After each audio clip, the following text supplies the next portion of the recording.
तलाकें आपके शौहर ने दे दी हैं, कोई हलाला वलाला नहीं होगा, कोई हरामा नहीं होगा, कोई जिना नहीं होगा, औरत की इज्जत पर दाग नहीं लगेगा, उसी शौहर के साथ दोबारा से निकाह हो जाएगा, नया हक महर होगा, नए गवाह मुकर्रर होंगे, उसका घर जो है वो शौहर के साथ बस जाएगा। ये बिल्कुल जायज और दुरुस्त अमल बता रहा हूं। आपका घर है, मत छोड़िए, उसे कहिए मैं यहां बैठी हूं। आपका शौहर आपको नानो नफका देगा, आपकी रिहाइश देगा, खाना पीना देगा। अगर आप घर से बाहर हैं, शौहर ने तलाक दे दी, आप फौरन अपने घर के अंदर आएंगी और घर के अंदर इद्दत पूरी करेंगे। 3 महीने तक आपका वो घर है और उस दौरान बनना है, सरना है, सजना है, कोशिश करनी है कि ये घर बच जाए। अगर बच जाए तो वेल एंड गुड। अगर 1 महीने में 3 तलाकें दी थी, 1 तलाक वाक़ई हुई है, अगर आप 3 महीने के अंदर अंदर रुजू कर लें तो वो आपकी बीवी है, आप उसके शौहर हैं और आपके ऊपर कोई शरई सजा, कोई प्लंटी, कोई दंड नहीं, कोई कफारा नहीं अदा, कोई कफारा नहीं।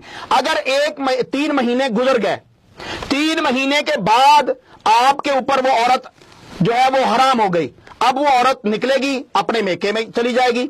अगर उसके बाद तलाक 1 वाक़ई हुई लेकिन रुजू का टाइम पीरियड खत्म हो गया, अगर 3 महीने के बाद भी वो औरत अपने घर में चली गई है और आपका गुस्सा खत्म नहीं हुआ, वो 3 साल बाद, 6 महीने बाद, 6 साल बाद, 10 साल बाद भी आप दोनों का आपस में पैचअप हो जाता है, आप चाहते हैं कि उस औरत के अंदर ये खूबी है, मर्द ये चाहता है कि हां जी मैं उसे एक्सेप्ट कर सकता हूं, तो इसी औरत के साथ उसी शौहर का दोबारा से निकाह होगा।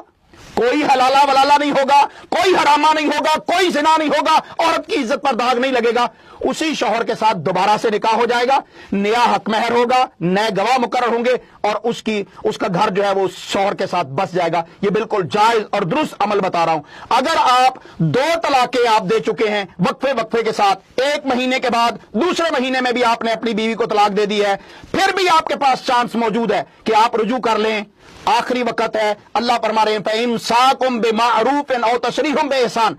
यहां बदकिस्मती यह है, तलाक के मसाइल भी खराब है, रुजू के मसाइल वैसे मौलवियों ने खत्म कर दिए, इधर मुंह से निकला तलाक तलाक तलाक। जाइए मैं कहता हूं अपने भाइयों को, बहनों को, बेटियों को, सूरत तलाक 28वें पारे में अल्लाह जुल जलाले वल इकराम ने फरमाई है, उस सूरत तलाक को पढ़ के देखिए। फतल्लिकुहुन्ना लिइद्दतिहिन्ना व अहसिल इद्दा। जब आपने एक मजलिस में अपने मुकल्लदों को ये तरगीब दे दी कि आप तलाक तलाक तलाक कहें, बीवी हराम हो गई, तो इद्दत के मसाइल भी आपने तबाह कर दिए, कुरान मजीद का मजाक उड़ाया, और आपने रुजू वाले मामलात भी जो कुरान मजीद ने बताए वो भी आपने खत्म कर दिए। लिहाजा अगर आपको ऐसी कोई तलाक वाक़ई हो, अल्लाह ना करे, तो आप हमसे राब्ता कर सकते हैं। आपको किताब और सुन्नत के मुताबिक आपकी इज्जत को बचाएंगे, आपको फतवा देंगे।